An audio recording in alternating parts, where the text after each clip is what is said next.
Valendo. Oi, gente, boa noite. Mais uma vez estamos aqui iniciando o nosso podcast hoje, muito interessante, com muitas explicações no que vai acontecer na nossa cidade e no nosso estado.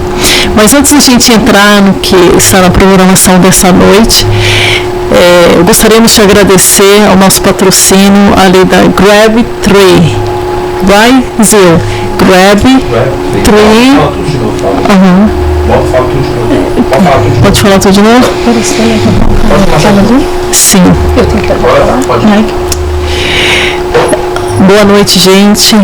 Mais uma vez estamos aqui com o nosso podcast. Tivemos aqui ontem uma pessoa, mentoria, e essa noite nós estamos também com uma pessoa muito especial para falar sobre o nosso estado de Canérica. E antes da gente entrar no nosso bate-papo com ela, nós queremos agradecer o nosso patrocínio ali da Grab 3, da Toyota, de Oratão, Vanil. Quem estiver precisando comprar um carro, agora vai começar a neve, aquele deslize, aquele gelo. Gente, Toyota é uma marca boa, é uma marca forte. Vai ali. Se você tem Tax ID, se você acabou de chegar, vai lá, se eduque, converse com ele, deixa ele te introduzir o que eles têm lá. Os carros são bons, pode ser novo, usado, o que tiver lá, ele vai te direcionar. Queremos agradecer por essa parceria aí com a gente, para estar nos dando esse suporte. Toyota de Watertown, e também continuo agradecendo a nossa comunidade com a abertura do nossa churrascaria São Paulo Brazilian Steakhouse. É uma honra, esse nome é muito forte, é de onde nós viemos, de onde o meu pai, né, fez a família dele ali no Brasil, na cidade de São Paulo, que muitos devem conhecer. E estamos ali servindo uma comida fresca, uma carne, uma picanha, fraldinha. Espero receber vocês todos, vai ser uma honra para receber a nossa comunidade. E também tem uma Diamond, né, que tem sido um suporte aí junto com o Gustavo. Obrigado, Gustavo, por sempre estar aí com a gente no podcast. E essa noite, nada mais, nada menos que nós estamos aqui com a Michele Coelho. Ela está aí passando uma candidatura agora, que vai acontecer em novembro 5 de novembro. 5 de novembro, ela vai estar aí correndo para senadora do estado de Canérica. Ela já vem com um background no Board Education. Ela faz parte da educação do estado de Canérica, já vem 4 anos na luta, defendendo. Ela vai explicar aí o que ela faz lá, o que ela defende sobre a educação. E ela é cubana, she's from Cuba. She's immigrant, just like us, and she believes in her dreams, and she's gonna fight for us. She's gonna fight for our town, Danbury.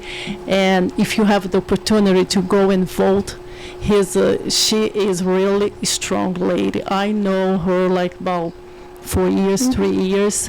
I can tell you guys, she's really strong Cubana. Thank you so much. Thank you so much for being here with us tonight, with my sister Lydia. Everybody knows Lydia in this community.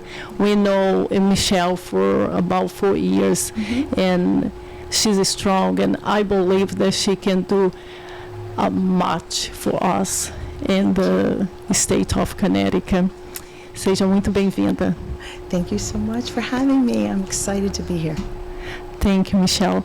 Can you tell us about your background as being from Cuba, right? You came here, you born here. Tell us about your history. So I'm a first-generation Cuban American. My parents, both of them, escaped communism and came here to the United States. They, escaped a lot of oppression. You weren't able to speak. It started very slowly there. My grandfather was a political cartoonist for 30 years there. So while the other dictatorships had occurred during his time, Batista, he would be the voice of the people because you were not allowed to speak. So he would do it very creatively through his art. And he created a little character like Garfield, Liberito. And it was different cartoons or strips that went out to the people. And so as communism started in Cuba, my parents studied in the States and came back, and they knew English, learned as if they'd gone abroad, graduated high school and came back to Cuba. Wow. And How long there- have been the communism in It's since Cuba? 1950. They came in 1950, no, 61. 61? 60, 60. 1961. Yeah, and my Gente, grand, and ela 63. Ela está falando aqui que o comunismo entrou em Cuba em Is that when communism 1961. came to Cuba? So that's in the what 60s, happened, in the yeah. early 60s. And my father originally was supportive because it sounded good. Yeah. And then he was working the idea at sounds good. yeah, when the you hear about it, idea. right? But And when Once he you really came know back, about he it. started working at the electric, like the company. It would be like Google here. And he was seeing a lot of things, a lot of the things that we hear today that is happening. So when he was in college, in his second year in college, back then, right? So not everybody, very, very strong supporter of education. His second year there, they took out all of the teachers and they put communist teachers, professors. So he dropped out of college. And they started to go to the people's houses and take down everything. And they were trying to get out. So during this time, you were waiting for a visa or waiting to try to get out. They had a peaceful demonstration in one mass. My aunt was there with my grandmother. She was shot in the church and had to be pulled out and taken to someone's house and hidden, because if they knew that she was there, they would say that she was involved. She happened to they would go to church every day, and they picked this church. And she ended up having to aid at a house that they had by the beach for a month before she could come back, because they would have arrested her. They arrested my aunt because he was associated with my father, who had left. But after the Bay of Pigs, they collected all of anybody that might have said, wait a minute, and they imprisoned her for a month and a half. And my father got out with a suitcase, $5, and right before he was going to get out, they saw his brother and he split on the line. He was like 23, and they had their younger cousin who was about 14. So it was the three of them leaving everything. And they saw in a picture, they got on different lines to get a better chance to get out. Wow. And they had a photograph, and they saw that he was in it. So they took him to the back, strip search, ripping, because they would be on the line squeezing toothpaste because people were sticking money in toothpaste. wow. Their hair was done. They were sticking jewelry in their hair to get out because you couldn't take anything. And so when they got the suitcase, they were ripping it. If they had found anything there, jail or dead, one or the other, they just kept pulling out stamps and rosary beads because they wanted to pray and make sure wherever they got, they could send a letter. So they got out with $5. They found a dime on the boat and came here, and just my So life. what year was that exactly? That was, I think, 1963. Okay. And So it was right actually after. February, I believe, 23rd, which happens to be my sister's birthday, February 23rd. And my grandfather, as a political cartoonist, they entertained it for a while, I guess. But then one day on his way home, they stopped him halfway home, his friends, and they said, Cuidado, watch out, they're at your house, they're going to take you. And so he ended up sneaking into a milk truck and escaped through the Milk truck. Brazilian embassy. Wow. And he got asylum in Miami, where he ended up becoming, where he continued his political caricature and had a cartoon strip in the Miami Herald for a couple of decades, I think. Decades. And Wow, there that's he would tell the interesting. story of the Cubans that were still there, the folk Cuban, and the new ones that had arrived to Miami in that transition of moving from oppression and communist to an opportunity in a country that's incredible. Yeah. But then again, with responsibility, with process and order to make sure, and that is Miami today. Yes. But we have, Cubans. and he created a cartoon that is indicative of today. And it's posted, his name is Silvio Fontanillas, and he actually started the zigzag political magazine, Bohemia, in Cuba. So he's known as the voice of that time. And I, through this, stumbling into this, realized that's the voice I have. That's the same kind So of a he purpose. remained in Miami since. And he passed away a And couple he- years ago, but he is known as one of the voices and political of Cuba. And I believe he's in Miami and, you know, in So that run is University in the of blood. Miami. The political thing runs in the blood. Yeah, Right. I just didn't know really how much. I heard, you know, and I would go and we'd go to Florida because he lived in Florida, and I'd see his art, and he'd be doing the political cartoons, and I always knew this country for me is, you know, freedom and just opportunity and to respect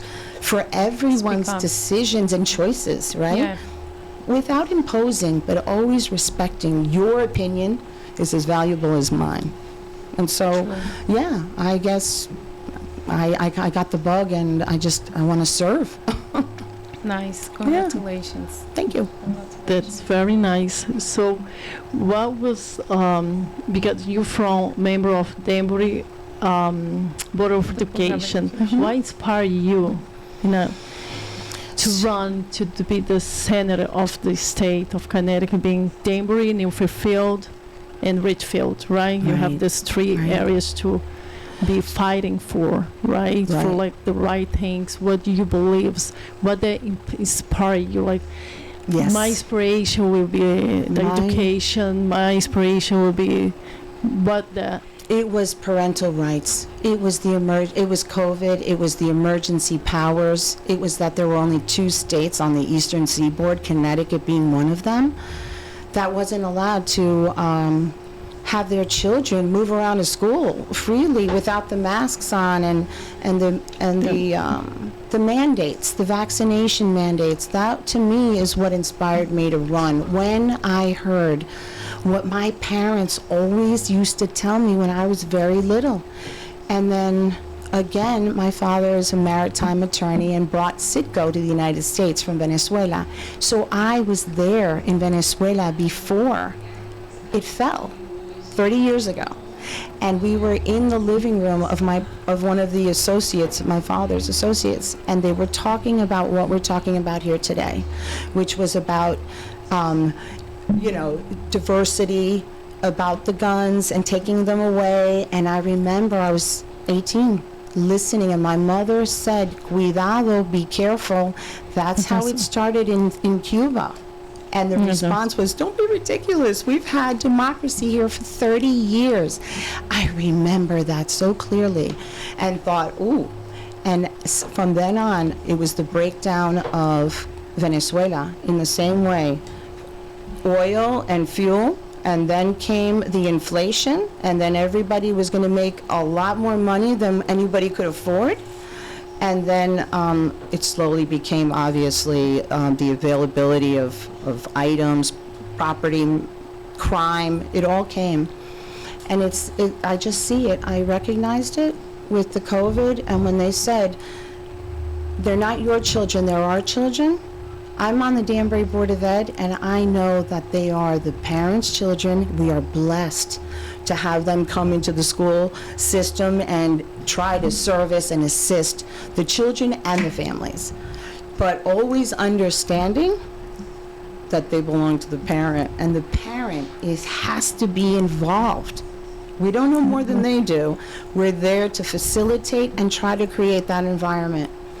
I realized being on the Board of Ed after the election and sitting and learning, because that's what you're going to do, and it's what I intend to do when I get to Senate, is to learn and bring what I know, life experience. But I realized there's opportunities that we are not taking advantage of. There's money being left at the state. And for me to have run the first time for the Board of Ed was for our voice and choice. And now I realize I have to get to the state to keep the local control. It's as simple as that. So that's why I'm running for the state Senate. To one of change the that, reasons. yeah. One of the To- reasons. Accountability in education, transparency, more money. The charter school. What about the charter school? What do you believe charter school would be strong in Danbury? So you're gonna fight for this happen, or you're gonna at least try, Yes. right? Well, What the benefits for like the kids' Gosh. benefits for family or our community? so when I first ran for the Board of Ed, I had a Democrat actually ask me, and I didn't know. And I said, "Ooh, let me actually find out more about that. And then when I do, I'll be ready to respond to you." So I looked into it, and I continued to look into it, and I saw that there was a lot of pro and con, like a lot of people feeling about whether it is a good thing or a bad thing. So I just set out to find out about it. What is it? Why is it? It is a Connecticut state public school, non-profit, just like other schools, Other schools. Magnet School, Henry Abbott Tech, which is one of our most successful schools in Danbury, area, right? Yeah. And agricultural, there's different forms, right? I support education in its, if it is structured in a way that, hey, if it's homeschooling, if that's what meets your child's needs, by all means. If it's available, you should have access to it. So we have, if you've listened to the last year, we went from a $9 million budget request the prior year, fully funded under Dean Esposito, and the mill rate came down. I was excited. I was on the Board of Ed, and I thought, wow, this is the first time that it's been fully funded. This is incredible. Yet that wasn't the response, because somehow the narrative got changed that the Board of Ed didn't give as much. The Board of Ed doesn't decide. It is the district that decides what to ask for, and the mayor can only give what has been asked for. So in that regard, we knew 9 million, okay. This last year, the request was 31.3 million. That's a 21% Wow. increase to every taxpayer here. So when we looked at that, we need to be aware when we vote these through, because the law basically is you cannot reduce that budget 1 penny the following year. So we're looking at increasing 31 million when we know that typically we get about 9 or 10, and we add whatever we can get from the state. But anything that isn't covered by the state, I think is covered by us, right? Yeah, Our tax taxes. dollars. And if it It's our warrants it, taxes. by all means. But when we have, and that is money that is comes from the state for traditional public school. Over the course of I don't know how many years before Danbury started to fail, right now we have like 30 reading and writing, right, from the state. Actually, I think it's like 26 in math. We're struggling. So that made us an alliance district, which means we're going to get extra funding to help us try to get out of the situation. And that allows us to tap into something we've been paying for, which is this charter school funding. There are 21 or so other schools in the state that have this Connecticut public school in their cities. So the difference between it is this is a separate stream of funding. And so I always kept hearing, well, you're gonna take all the money out of the public traditional school and it's gonna fail. It's a totally separate stream of money. So I even talked to another Board of Ed member, and I speak here on my behalf, not for the board. I just want to make sure I make that clear. But we were talking about it, and I was like, what is it? Why? Why do we keep saying that? We don't go back to the district and say, you don't have enough teachers or students. Once it's set, it's set. Why would you think that if there is another budget for charter schools and a separate one for traditional, if we don't try to go, do you think that we're going to get that money from the charter? We're not. It is money that is there and goes to the other cities. We are the largest high school, we're one of the largest cities, and we're the only city that does not have a charter school. This charter school would allow 750 students in Danbury. How many, say that again? 750 total, Wow. with cohorts starting at 75 to 100 or so students.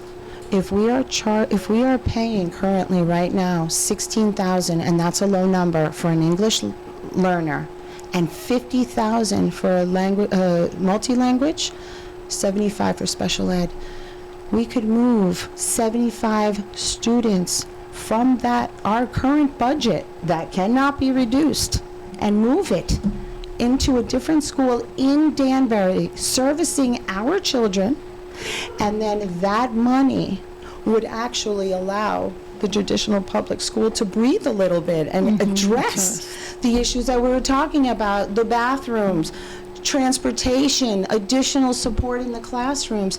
And at the same time, we have a charter school, which would be Elevate Charter. It is already available, open. The classroom sits empty. They had a principal already on staff waiting for them to say, okay, we're going to give you, this is what, I think it's $3 million to get the charter school open, because the state has to acknowledge and recognize the charter school.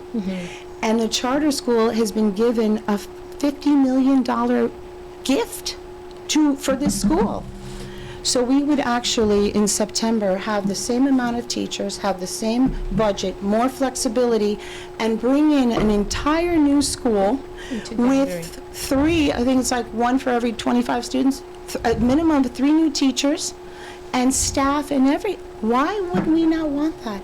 They have the ability to become unionized. It doesn't start that way, but they can if they so choose. And you have to abide by the same rules and regulations regarding like student behavior. You can't just say, we're going to keep the good ones and get rid of the bad ones. And that was a conversation that I had with somebody in the district, and I said, well, let's just say you're right. Let's say I don't want that. You know, he's not a great student. He's wearing a purple shirt today. I'm going to tell him he has to go for no reason, really. I go, who is that student? It's a Danbury student today sitting in this classroom or that one. The only thing is, like, my child had ADD, 4 daycares before kindergarten. He got kicked out. Behavior. And so for me, I would want that smaller high school, because you pull the string and watch them spin. Why can't we offer our kids a smaller environment that is offered to every other city, and we pay into it? So the difference with the charter school is we get funded around $7,500 or so for the traditional school. The state would fund at $11,500 for the charter school. So when we're short here and they keep coming and raising our taxes, in the charter school, when they're short, they got to go back to the state. They come back to us. That gives us opportunity, smaller classrooms, more money to the district. And that's what I'm about. I'm about supporting the parents' voice, giving choice. If it's a public, nonprofit school, why is there one state senator that is allowed to block that? We have had busloads of people going up to Hartford. I was there. I think it was March 27th, maybe? This for year? the rally. Yes. So right now, for the charter. one person is blocking it. One person is the main individual who has Blocking them. taken the funding out 1 year. It's very creative. Last year they left the funding in, but they just took the name Danbury out at the last minute. Wow. So it's a fight, and it's for. My kids are already almost out, right? I have a sophomore. They're in high. It isn't about my children. It is about our kids' future, opportunity. The more we close down opportunity and let everybody go in the same direction, then we start losing our voices in this country. I think our opportunity. So that's it. Yes. Yeah. So Michele, running for state senator, you do need to be engaged with voters. Can you tell us the different ways that you are engaging with voters? Okay, so I have been doing things like this on the blog, a lot more engaging this election cycle. I've done interviews. I've gone to our local churches and spoken Because in all honesty, that is the people that I'm identifying with, is our parents. I honestly feel I've been put here. It's my calling to come and to serve. And so when I see, I don't really care which party you're on. It has to do, like, a lot of people will say, I'm a Democrat, I'm a Republican.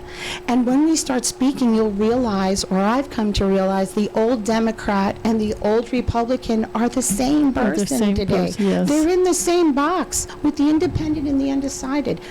That's me. That's my quadrant. If you say I'm a Democrat, most often people are trying to grab you into another corner, and to grab you out of that box. And no, I want to speak to the person that that I identify with. I've waitressed, I've worked real estate, I've been a single mom, Latina, my first husband, African American, biracial, special education, business owner, realtor. Reach out to people, no It's matter all how who it's through communication. It's through going to my events at the Board of Ed, going and engaging with every community. I go everywhere I'm invited to, and just want to support. I just want to support the community. We have Ridgefield, nice. and New Fairfield. It's really... It's for all the people. Right, so I post, I send out, texts, or, and I plan on doing that as I go through. For me, I don't have all the answers. I know how to listen, and I will ask the questions that we need answered. If they're, I'm the kind of person that's a problem solver. Right? I'm dyslexic, ADD, Latina, the one in the classroom that we're talking about today. That's me. Yeah. So when I look at something and they're like, oh, no, that's how it's done. I'm like, wait a minute. How do I get in it, under it, over it? I'm going to ask all the questions.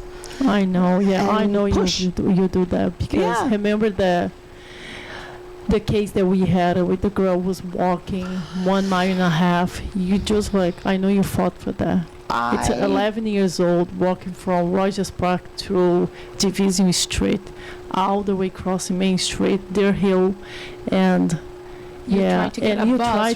To provide those kids. I remember that. I'm a proof of that. Yes, so I know that you're strong and you fought for, and I believe we will. We will. Well, it's not me. It's we. It's not me.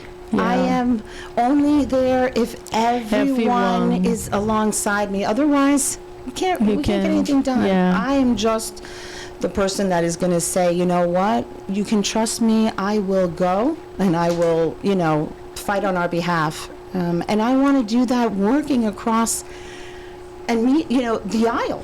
Right? I have certain people that are Democrats and Republican. It doesn't matter as long as we're working together. Right? Yes. I think both parties want. Yes. We both want. When we're at the Board of Education and we sit down, I will honestly tell you, there is very far and few in between that we disagree as a Board of Education. Yeah. Honestly, we are always pushing to try to get the most we can, to give as much as we can.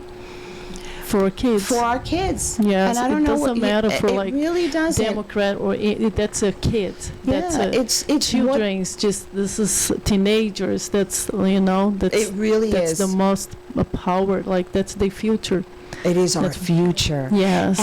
And we sit there and we honestly do work together to make that happen.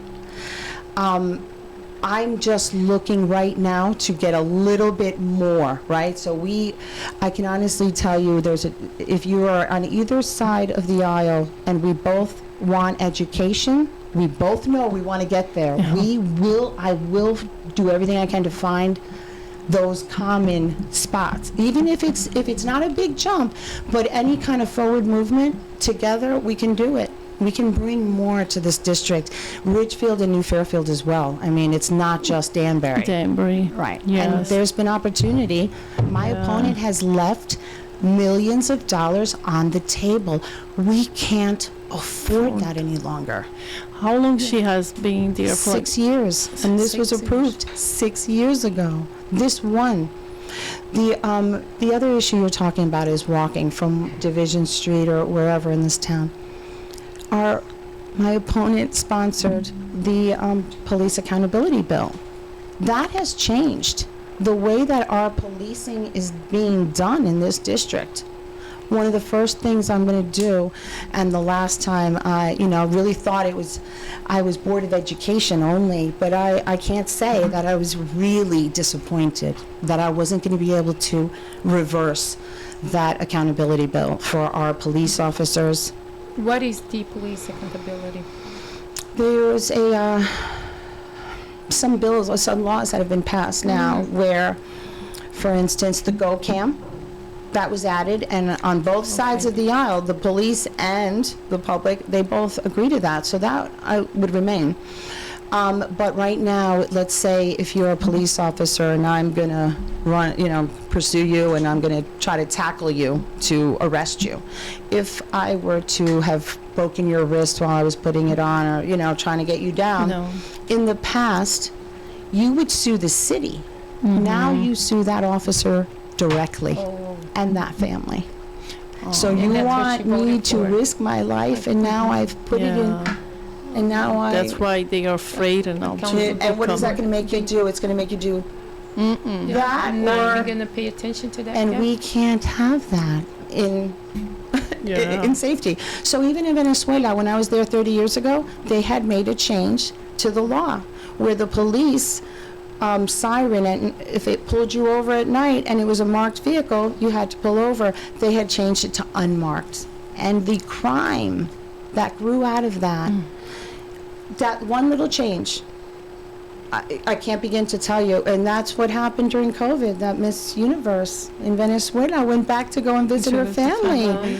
That is what we're talking about. It is a breakdown of the system. So I believe now also if you are a passenger, the police officer isn't allowed to question you. Yeah. What if you were kidnapped? What if you're sitting in that car and I need to ask you something? I can't. So there are things that need to be, I think, addressed right away. Yeah. Some small business. I'm a former small business owner. My opponent has an F rating in small business. We lost so many businesses during COVID, and that money was supposed to be returned and infused back into To the small business. It was not. Yeah, you can see on Main Street how many stores like been closed. And the problem is, and I'm Latina, and we definitely look at promoting, small business and, Latino community. But I was at a ribbon cutting from 2 years ago. Wonderful, and going out of business 2 years later. We can't just, put somebody in business and then, you know what I'm saying? That's it. And not So we have support. businesses that had 30 years that are closed. We're giving opportunity to new businesses and people that may not have that knowledge. I don't know. But within 2 years, he's closed. And so, we've got to look at making sure that we're supporting across the board, but especially the ones that we were all going to the big, large stores instead of, and sitting on a line during COVID when we were worried about it. And you had your little mom and pop shop that maybe would have seen 4 people that didn't get any help, right? They were all kind of diverted. So I want to bring that back. And the other issue, the biggest two other issues, local control we talked about, but the affordability. The decisions being made at the state affect our ability to be able to live here in this district. So the electric bills that now just recently changed, 27% of our bill. Yeah, It's crazy. It It's is crazy. not Yes, sustainable. it's insane. So for 2 years, Ed Lamont said, okay, you know what, we're going to go ahead, you're having problems, if you can't pay, okay. But if you could, and you didn't, it ended up becoming $640 million problem. And the solution after 2 years of figuring it out is just spread it against all the people to pay for it. And so now, 2 years you didn't have to pay. Now, if you've been paying all your life on time, and if you are, I believe it's like 7 days late, they send you a shut off. Yes. Yes. Mm-hmm. So, and then I That's had what asked happened. somebody who works in the city and has insurance and has, they can't make it, right? And we're talking about the bill. And I go, well, I have to pay so much by this date. I go, well, what is that date? And she goes, it's half. And I go, well, what happens next month? Oh, it just goes on. And I go, what's the fee? $3. I go, that's not going to happen. So next month your bill goes from $500 to $750 to a, and what? Who's carrying that, right? How are we improving that? It's the same thing with the college.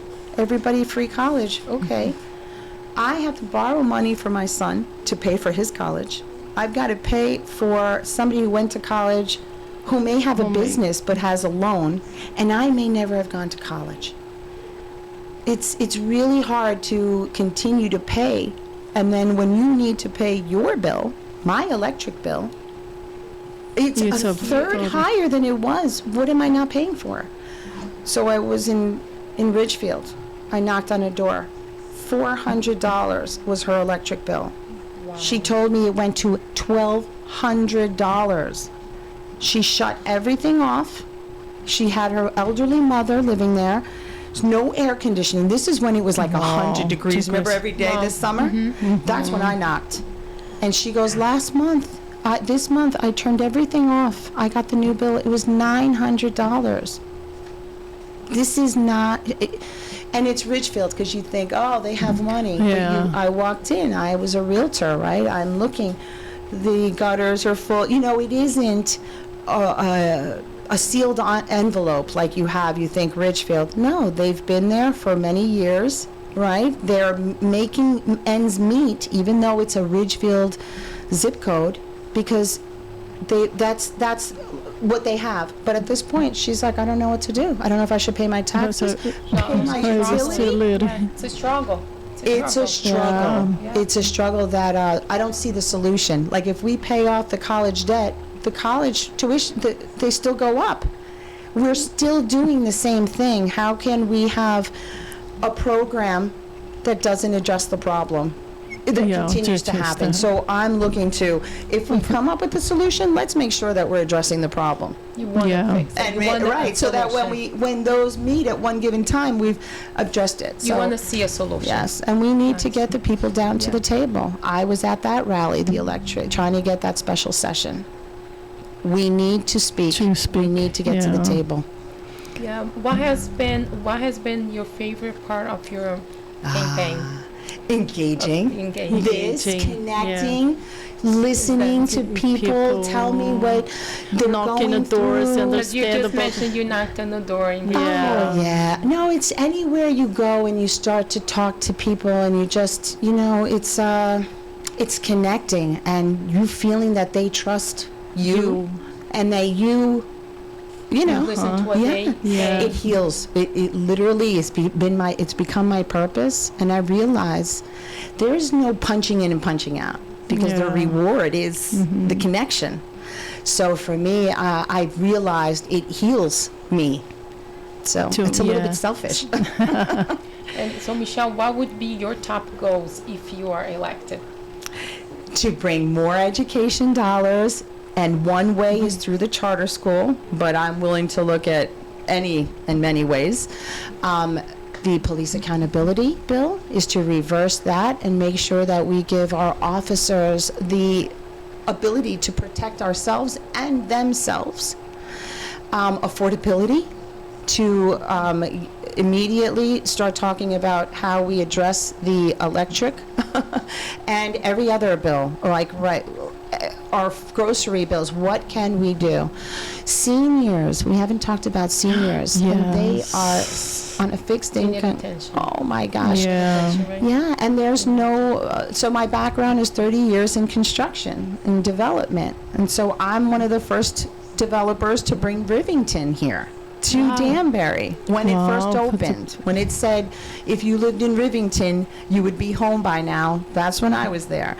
And I've built many communities in Southbury, Westchester, all over. That's my background. So I understand affordable housing and what that means on both sides, from both sides. Being, a single mom looking for something affordable. Yes. Or we have seniors that have a home and they want to sell it. And you know, when you've been in a community for so many years, 30 years, you know, changing an environment like your town and your friends, it really is jarring. Just changing your environment, your home, but staying in the community is important. And there is no housing, so you know, they've got a big piece of property they can't maintain. They may not even be able to still afford and want to move and stay in the community, and there's no options. So we need to talk about affordable housing, especially in Danbury, in New Fairfield and Ridgefield, because right now Danbury meets that 10% criteria.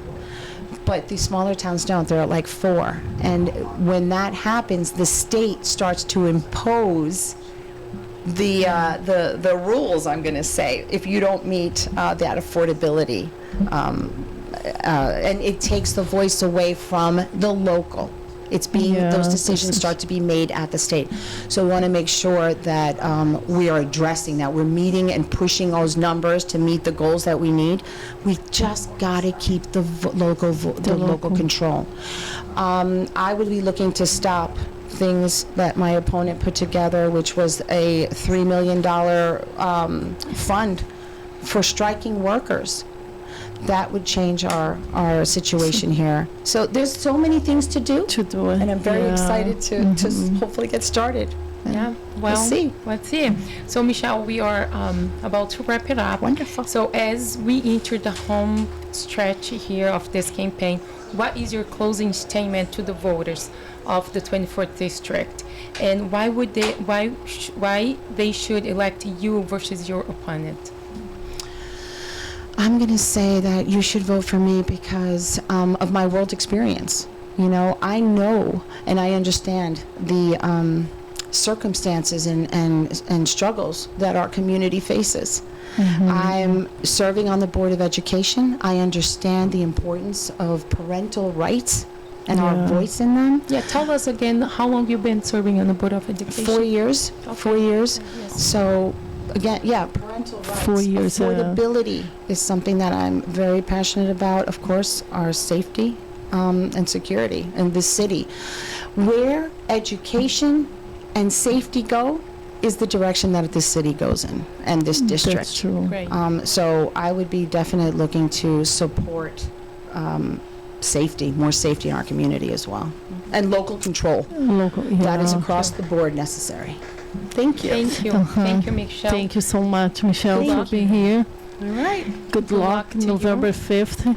I'm We will excited. be there. Yeah. Yes. And hope for the best from your heart. And I believe that God we hope for the best for the community. God has putting you there, or like give you directions every night and tells you in your heart what to do, what for fighting for.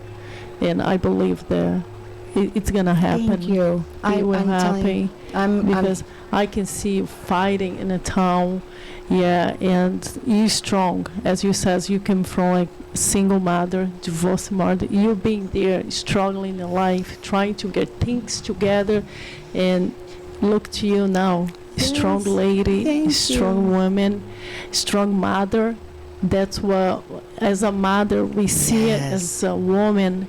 Congratulations, and I believe that you're gonna be fighting for us.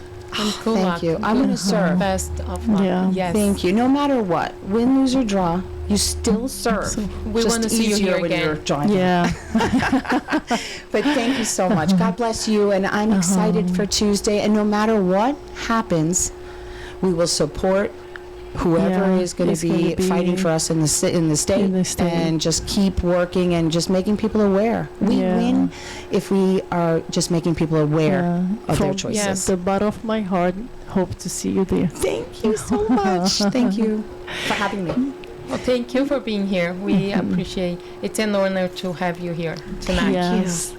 Gente, muito obrigado. Nós estivemos aqui com a Michele Coelho, está aí concorrendo, né? Uma campanha para senadora do estado de Canérica. Quem for ali votar, ver os dois lados, o que ela vai representar, o que ela vai trazer de benefício para a nossa comunidade, para as nossas crianças, para a educação, para a segurança. E vamos aí torcer para o dia 5 de novembro estarmos lá junto com ela, levantando a bandeira da vitória. Obrigada. Gracias. Vamos lá. Gente, Vamos muito todos obrigada. fazer a nossa parte. We all should do our part. Yeah. Those who can Thank vote, you. go out and vote. Today, voting is voting is underway. You can vote today through November 3rd early, and then in person as well. They're all in person at City Hall. And then on November 5th is election day, and you can go to your local poll. Então, gente, a gente tem até o dia 5 de... Para quem vota, tem até o dia 5 de novembro para votar. Se você não sabe ainda, procura ali na cidade de Denver, que eles vão te localizar onde que você vai, qual a escola, ou se você vota na prefeitura. Mas vamos votar. É importante a gente fazer aquilo que a gente acredita, né? Você acredita que vai dar certo, vai lá, não fica dentro de casa. Sai e vota. Vota no que você acredita, não é? No matter what, whatever Yeah. party, What time vote. can people vote till? I believe it is 8 to 6, and then some evenings it's even till 10, right? Okay. Yeah. We can is it till 8 o'clock at night? I don't know. 8 to 6. Okay. All right. So 8 to 8 tomorrow, and then 10 to 6 the following days. The following days. 10 to 6, Right, tomorrow So, 8 to gente, 8. So you Yeah. can start tomorrow. Yeah, Nice. on Halloween. Yeah. Gente, muito obrigada. Você gostaria de dizer algo para Muchas gracias. Muchas gracias por todo, esta oportunidad de hablar con la gente. Bueno, en español. Thank you for the opportunity to speak tonight and just have that conversation. I really appreciate it. Thank you. Thank you so Michelle. much. Thank you It's for an being honor to here. have here. Gente, muito obrigado. Amanhã estamos aí também com uma nova entrevista. Não perca. Muito obrigado, Denver. Estamos aí com a Michele. Ela mora em Denver. Ela é residente de Denver. Então, ela sabe o que ela vai lutar e como lutar por nós. Ok? Obrigada. Tchau. Boa noite a todos. Tchau. São Paulo, Brasília Steakhouse. Estamos abertos até às 10 da noite e vem aí mais novidades, gente, aguarde. Ah, e o Toyota. Precisou de um carro? Corre ali no Watertown, né? Tá em Watertown. Grab Toyota. Grab 3 Toyota em Watertown. Vai lá, gente. O Vanil vai dar um grande help para vocês, te educar sobre carro. Isso aí eu te garanto. Obrigado, boa noite.